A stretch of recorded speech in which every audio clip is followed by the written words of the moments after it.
Les enfants autistes, ils ont un potentiel, au fait. Malheureusement, c'est un potentiel qui est négligé, ce n'est pas pris en compte. Même si on se rend compte que même si l'enfant est autiste, je vous disais tantôt qu'en fait, quand on les évalue, quand on les évalue, ils ont des forces et des faiblesses. C'est ça. Donc, ces enfants-là, quand on dit, ils sont différents des autres, mais comme les autres sont des enfants.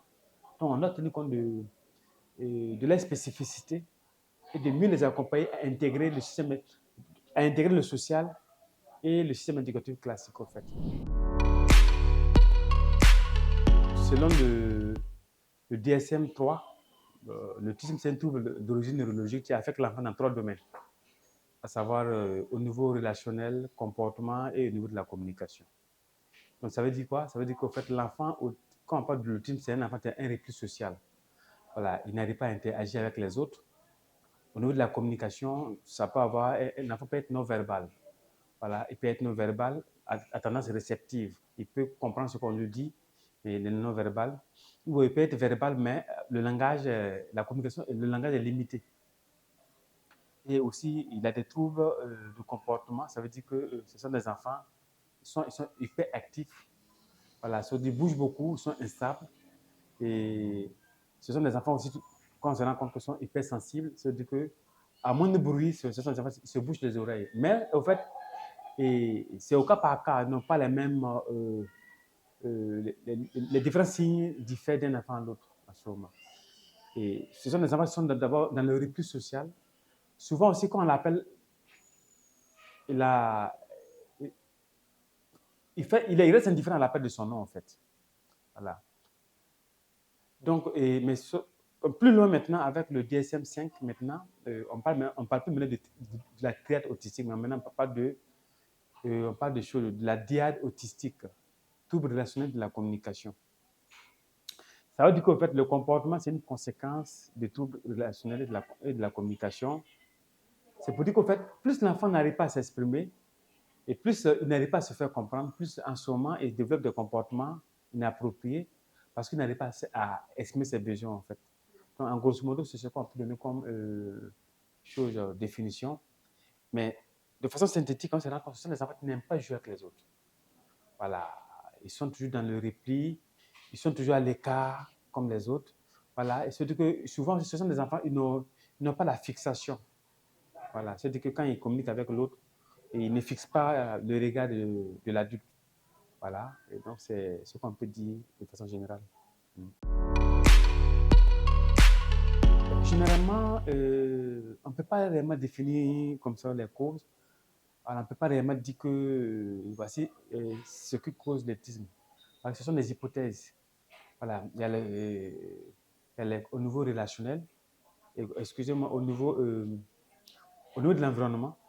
Voilà, il y a les hypothèses de l'environnement. Par exemple, de nous, on parle de la pollution de l'environnement, ainsi de suite. Il y a l'hypothèse génétique aussi qui est là. Ce sont des hypothèses, mais on ne peut pas. En réalité, on ne peut pas vous dire avec certitude que c'est génétique, mais ce sont des hypothèses qu'on avance. Il y a aussi l'automédication. Ce sont des hypothèses. Il y a aussi l'âge. Voilà. L'âge tu joues aussi, l'âge du couple. Mais ce qu'on voit de nos jours aussi comme des éléments, des facteurs favorisant l'autisme de nos jours, c'est aussi l'exposition précoce aux écrans. L'exposition précoce aux écrans. Vous vous rendre compte qu'il y a des enfants de nos jours là, et de 0 à 6 ans. De 0 à 6 ans. Et de 0 à 6 ans, on se rend compte que beaucoup de parents laissent les enfants face aux écrans, les tablettes, et ainsi de suite. Et un enfant qui n'arrive pas à communiquer, qui n'arrive pas à interagir, à moins de 1 an, quand il se donne aux tablettes ou à la télé de façon excessive, ça fait qu'en fait l'enfant il est dans un repli social et du coup ça peut favoriser aussi des signes d'alerte en lien avec l'autisme en fait. Voilà, donc c'est souvent c'est déconseillé beaucoup plus de laisser l'enfant de façon précoce à être face aux écrans. Je parle que la manifestation, ce qu'Anaï a dit, en fait, souvent c'est quand tu as. Bon, souvent il y a des enfants, au début ils parlent. Au début, il parle, il y a des parents qui disent qu'un enfant, au début, il prononce maman, papa, ainsi de suite. Mais à un certain moment, ça chute. Ça va? Mais il y a des enfants, ils il ne joue pas avec les autres. Même s'il a des jeux, si d'autres enfants viennent pour jouer, il préfère laisser les jeux avec les autres enfants et il se remet en retrait. Et vous convenez avec moi que la plupart des enfants là, quand tu vois des enfants de la même tranche d'âge quelque part, et quand même quand l'autre est nouveau, il a tendance à observer l'environnement et il a tendance à partir vers les autres pour pouvoir interagir avec.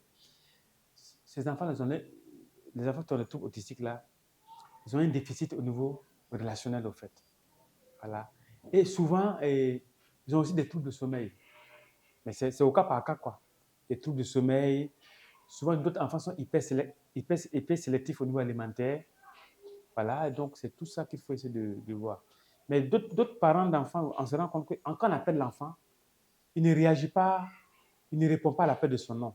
Mais souvent, quand il y a la télé, tu as allumé, qu'il y a une émission qui t'intéresse, il coupe par aller regarder. C'est en ce moment que les parents se disent, ah mais pourtant, l'enfant, quand je l'appelle, il reste indifférent, mais bon, quand il y a une situation qui l'intéresse, il va vers. Ce sont des situations où il faut forcément voir. Voilà. Mais on peut pas confirmer les troubles autistiques tant que ce n'est pas à l'âge de 3 ans. Bon, malheureusement, l'autisme est méconnu au Burkina.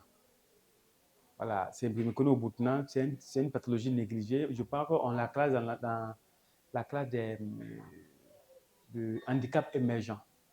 Voilà, ce n'est pas connu. Mais dans le monde, un enfant sur 160 est touché de l'autisme, en fait, dans le monde. Mais au Burkina, on ne peut pas. Il faut d'abord avoir des spécialistes pour pouvoir faire, comment dire, avoir tout au plus la prévalence au Burkina, il n'y en a pas. Voilà, ce n'est pas connu, c'est méconnu. Parce que l'handicap qu'on connaît beaucoup plus, c'est beaucoup plus de la trisomie, et les enfants en situation, voilà, ce qu'on appelle, comment dire, la trisomie ou bien un enfant céphalopathe, c'est ce qui est connu beaucoup plus. Voilà, même si ça ne se dit plus, c'est ce qui est connu beaucoup plus au fait. Sinon, l'autisme, en réalité, il n'y a pas, en termes de ratio ou en termes de prévalence, ce n'est pas connu au Burkina. Je pense que d'abord, de façon historique, la BAP a été créée le 9 août 2011. Mais c'est une association, en fait. L'association a été reconnue officiellement le 23 mars 2011. Et donc, l'objectif principal de l'association, c'était de mettre un centre en place, qui a été mis en place le 9 août 2011. Ce qui a prévalu, c'est d'abord, nous étant d'abord psychologues de formation, on a remarqué que la plupart de ces enfants, quand ils partent dans les systèmes éducatifs classiques, ils sont renvoyés. Même s'ils ne sont pas renvoyés, en réalité, on n'arrive pas réellement à définir les priorités éducatives, en fait. C'est dans ce sens qu'on a créé le centre pour pouvoir réellement permettre à ces enfants de bénéficier de leurs droits, le droit à l'éducation. Voilà. Et du coup, dans notre démarche, du coup, on se rend compte que la plupart des enfants dont l'âge a avancé, dont l'âge est compris entre 8, 9, 10, 11 ans, et ils viennent au centre tous les matins. Les enfants dont l'âge est compris entre 2 à 5 ans.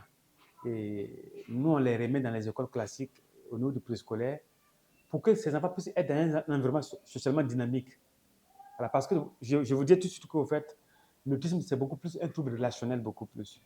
Et le fait d'être avec les autres enfants, ça va créer déjà, et ça va favoriser déjà l'enfant à développer des compétences au niveau relationnel. Donc, les enfants qui ont l'âge compris entre 2 à 3 ans, ils sont dans les écoles maternelles et ils viennent au centre tous les soirs pour un suivi complémentaire. Et dans ce sens on les a suivis.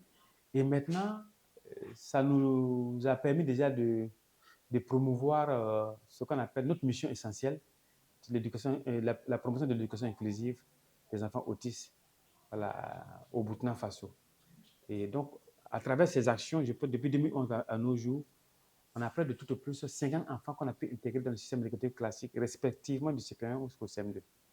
Et je pense qu'à l'heure que je vous parle, je pense qu'ici, mardi, on attend d'abord les résultats du CP, où en fait, on a tout au plus 3 à 4 enfants autistes qui ont passé l'examen.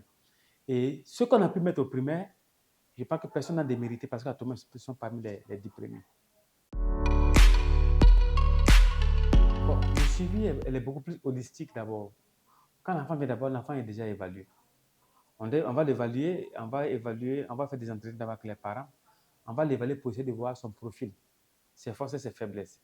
Et sur la base de ses forces et de ses faiblesses maintenant, on va essayer de définir dans chaque domaine, au niveau de la communication, quelle est sa priorité éducative.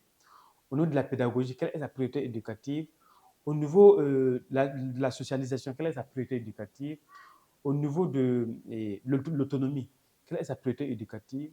Et au niveau de la motricité fine et motricité générale, quelle est sa priorité éducative. Et sur ça, on essaie de définir des activités, des actions concrètes en lien avec sa spécificité au fait, au cas par cas. Et du coup, et, il y a des équipes qu'on a pu mettre en place et par section.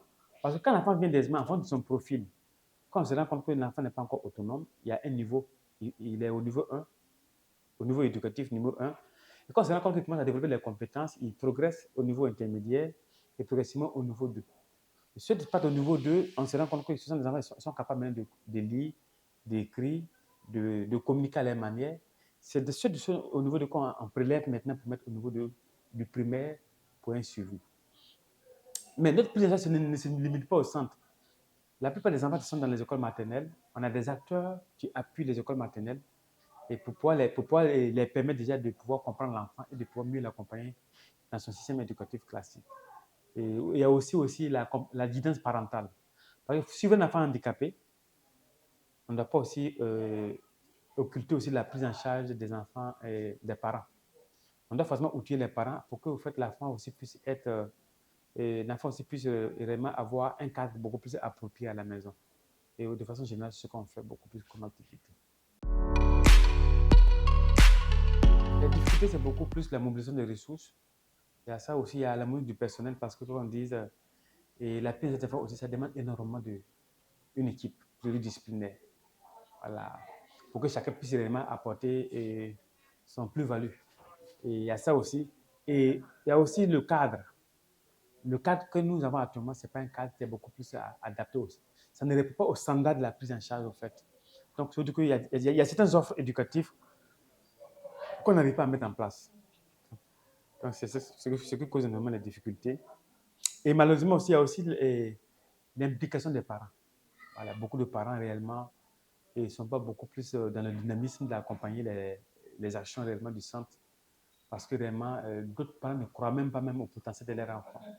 Voilà, donc, souvent, ce que nous on met comme action au centre, malheureusement, c'est là qu'il n'y a pas de continuité de cette action au niveau famille. Donc, ça complique réellement les résultats qu'on souhaite au niveau des enfants. En fait. Bon, malheureusement, au niveau État, ce sont des partenaires institutionnels, mais je ne pense pas qu'on a un soutien de l'État. Voilà. Au niveau financier, non. Mais aussi, on travaille ensemble avec l'État.